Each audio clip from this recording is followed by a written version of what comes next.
We don't need to even argue about it. Dr. Bawumia is very deep. He understands issues. He offers practical solutions to them. The speech is out of the way. While the party remains confident, many are those who insist the vice president would have it tough convincing the ordinary Ghanaian voter.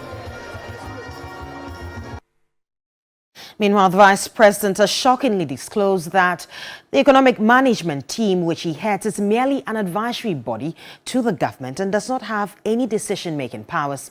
Let's listen to him. Gentlemen, I was thankfully appointed as chairman of the economic management team. As a subcommittee to cabinet, we do not have any decision-making powers, but I am very proud of the quality of advice we have been providing over the years to cabinet. As vice president, I was asked by the president to assist in solving some of the problems that were inhibiting the transformation of Ghana's economy. My approach was to help formalize the economy through digitalization as stated in our 2016 manifesto. This is why my office has had oversight responsibility for many of the government's digitalization projects. Also on this issue, an economic professor, John Gachi, says the Vice President, Dr. Mahmoud Bawumia, has credibility issues and therefore should not be trusted with the promises he is making. Speaking on Ghana Tonight, Professor John Gachi said the Vice President does not have what it takes to abolish taxes. He has sat down, he has approved all these things. In fact, he has demonstrated to the IMF team what they can do to raise more revenue and keep the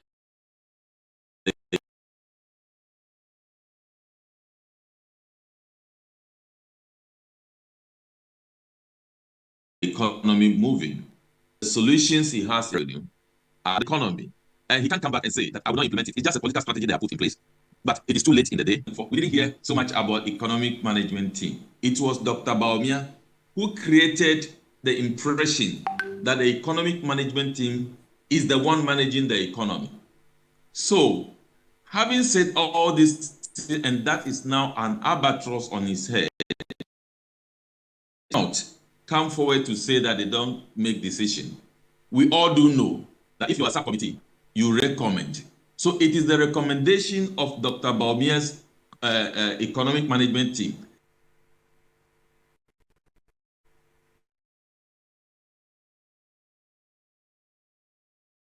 Well, Duke Mensah of our political desk joins me in studio with more. Duke, many thanks for your time. Now, many hold the view that the Vice President seemed to have tried to take credit for government's achievement while equally downplaying his role to enable him make promises on matters that government had failed to take serious or address. Do you share in that sentiment? Well, it's the fine line that he will have to walk all through the campaign period, all through the election year, because we know that his entry into politics has been tied to the appointment of Nana Addo Dankwa Akufo-Addo as president. He wasn't a politician. He's the one who brought him into politics. And even in the same speech last night, which I was privileged to be there to witness, he did indicate that it was under his oversight responsibility that a number of things were done. But as it is, as a politician who tried to also carve his own niche and try and leave his own imprint on the politics of Ghana, which is why he is trying also to delineate himself from what has been done over the period, while at the same time, it's more or less like trying to take credit for the good things, shunning the bad things, because he's not the one who bears ultimate responsibility in an executive presidency when he's the vice president, but at the same time trying to impose his vision. So it's a very, very fine line that he's trying to walk all through the campaign period, and it just started. I'm sure that is what he's going to try and do, take credit for some of the successes struck under the Akufo-Addo administration, run away from some of the bad things that have occurred because he is not the one in the driving seat, and then trying to impose his imprint. But at the end of the day, the jury is still out there. It's Ghanaians who will take that ultimate decision on December 7th as to whether he's the man to be trusted with the chair, the golden chair for that matter, the Flagstaff House, the presidency, to be able to move the country to the next, to the future, as he put it yesterday, that the next election is about it's about a choice between the past and the future, which he represents, or which he claims to represent, by the speech that he gave yesterday. Well, you say it right that this is a choice for Ghanaians to make, but what does such a communication mean for the base of the party, that is the MPP? Well, I mean, in political science, we would say that the party at this point in time is going through what is called a political transition, where you have one president exiting and another leader of the party emerge more or less like a Leviathan emerging, trying to also gather his own grassroots, energize them, and try and fight that for his period. So, of course, there are going to be various, casualties out of that. People who may not be happy that he's running away from President Akufo-Addo's legacy. For instance, Akufo-Addo is noted to have had the largest size of government. He says he's going to have 50. It was received with mixed reactions in the hall when that was being presented. So it's a difficult part, but it's part of the political transition processes that Akufo-Addo will be no more from January 2025. Right. If Ghanaians give the mandate to Vice President Bawumia, he will be the one in charge, and people either have to align or find their own path in the political realm. Right, many thanks for your time. And that's my colleague, Duke Menso-Poku. He has been giving us details, of course, on the Bawumia Speaks that was held yesterday right there. Now, we're going to do some stories on finance and government through the Finance Ministry has directed ECG and NEDCO to suspend the implementation of the proposed 15% VAT on electricity consumption. Now, the Ministry of Finance, in a statement dated February 7, 2024, has asked the two entities, that's ECG and NEDCO, to suspend the tax measure our government continues to hold further engagements with stakeholders. The ministry says, and I quote, we expect that these engagements will birth innovative and inclusive approaches to bridging the fiscal gap while bolstering economic resilience, unquote.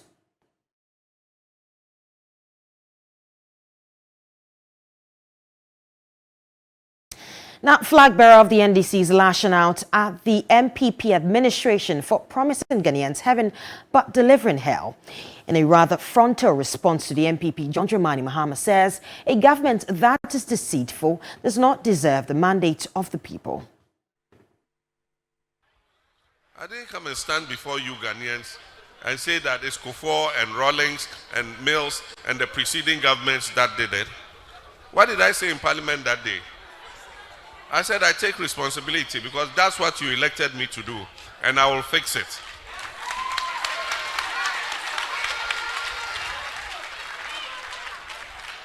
And by January 2016, we had fixed Dumso. The whole of 2016, nobody had lights out as a result of load management. Indeed, when they came, they said, but you put in too much power. And they talk about excess capacity charge. As I said, one of the companies that we brought to provide power that they called excess capacity charge, they have extended their contract. Their contract expired. They've extended their contract by 20 years.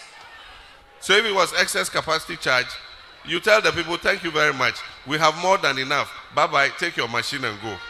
They've extended them by 20 years. You see, when a government lies to the people, it doesn't deserve to stay in office.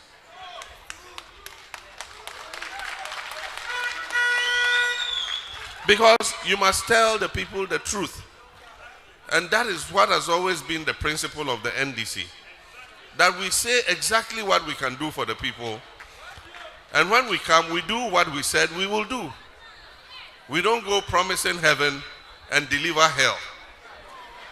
Bawumia and Akufo-Addo promised heaven and have landed Ghanaians in hell. But I can assure you, NDC has the men and women who can fix this mess. Let's head to Parliament now. And punishment for persons who may be found guilty of engaging in homosexuality or lesbianism took center stage during the consideration stage of the Proper Human Sexual Rights and Ghanaian Family Values Bill. After extensive deliberations, it was resolved that persons convicted will face a maximum prison sentence of 6 months. The Proper Human Sexual Rights and Ghanaian Family Values Bill is currently at the consideration stage in Parliament, with proposed amendments by MPs. MP Fonigo Pram and one of the sponsors of the bill, Sam George, proposed an amendment to the punishment for potential culprits, emphasizing the need for the sanctions to be deterrent enough. A person who contravenes subsection 1 commits an offence and is liable on summary conviction to a fine of not less than 750 penalty units and not more than 2,000 penalty units, or a term of imprisonment not less than 2 years and not more than 4 years, or to both, because that is the corresponding with the penalty units. His proposal drew contributions from other MPs. We don't want anybody to be imprisoned beyond 6 months. If that is so, then we are constrained to stay within the penalty unit that is commensurate to the statement, unfortunately. It's just too often that it is tied to the imprisonment of only what you call 3 months. So I wanted to find out whether, as a house, we will not want to maybe do only a fine and leave the prison term, because all of us don't really want to pack our prisons with too many inmates. But so that we can keep the 750 penalty units and 2,000 penalty units, which is harsh, but without an imprisonment term. It's an option for us. Maybe the only difficulty there is that in the court, if the person says that I don't have money, what happens? Unless maybe we can have some constructs. For instance, that okay, if you cannot do it, then maybe we'll have to submit to, let's say, some community service. Otherwise, because you cannot have any sanctioning regime without a commensurate term of imprisonment. After extensive discussions, it was determined that culprits will be sentenced to a minimum of 2 months in prison and a maximum of 6 months in prison. On Tuesday, when the House resumed, the Majority Leader, Oseiche Mensah Bonsu, was optimistic that a clause-by-clause amendment of the bill will be concluded on Friday, February 9. Evelyn Tenkma, TV3 News, Parliament House. Let's head to Kobone. Now, normalcy has returned to the Kobone township after the youth clashed with the police, resulting in one death. The deceased family is demanding that the state bears the funeral expenses and provide them with social support. Their over 60-year-old mother and daughter, Abunanya Kwa, was lost in the Kobone melee. She was the only casualty among the 4 victims affected by gunshots from the police who were controlling a defiant mob. Mother and daughter grieve at the loss.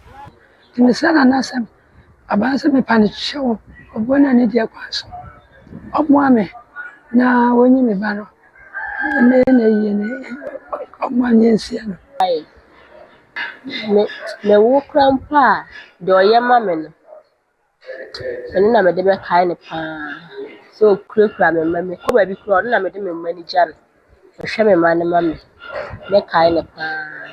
the chairman for the Eastern Regional Security Council, who doubles as the regional minister, Seth Ichampong, was in the area for further assessment and console with victims and their families. We are still not there yet.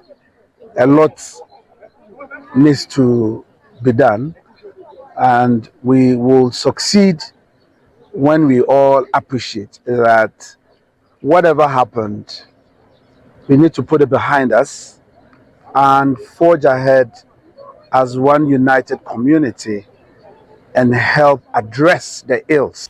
The security crisis at Kobone occurred on Sunday when the residents in the area clashed with the police over a murder suspect at the chief's palace. Police visibility is still in force.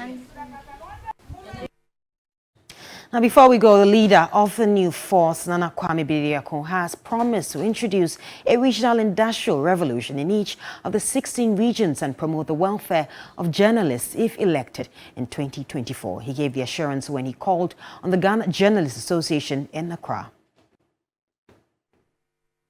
The leader of the new force, Nana Kwame Bediako, popularly known as Cheddar, admitted that he is not a politician, but emphasized his goal for economic development. The agenda of a politician and this leadership might be far apart, but it's also a reason why we all want to move our country forward. That's why we have come in as leaders and not politicians, because we don't understand the political principles that is governing this country at this moment, and we haven't seen the most benefits from it. He outlined his policy to create jobs and enhance human development, emphasizing the need to address unemployment by focusing on regional development and infrastructural projects. That 15 regions are not built. Anybody that can come and put businesses into these 15 regions would first of all create the most jobs ever in this country, and create the most entrepreneurs ever in this country, and create the best economic stability and prosperity in this country. And so I stand for this, and that reason is why we are introducing the regional industrial revolution. The business mogul pledged to provide support to journalists through his Ghana Media Fund, ensuring their welfare and safety. And that's our wrap up the 6 a.m. news right here on TV3. My name is Judith Brown. We go for a short break. We're back with the rest of New Day. Good morning.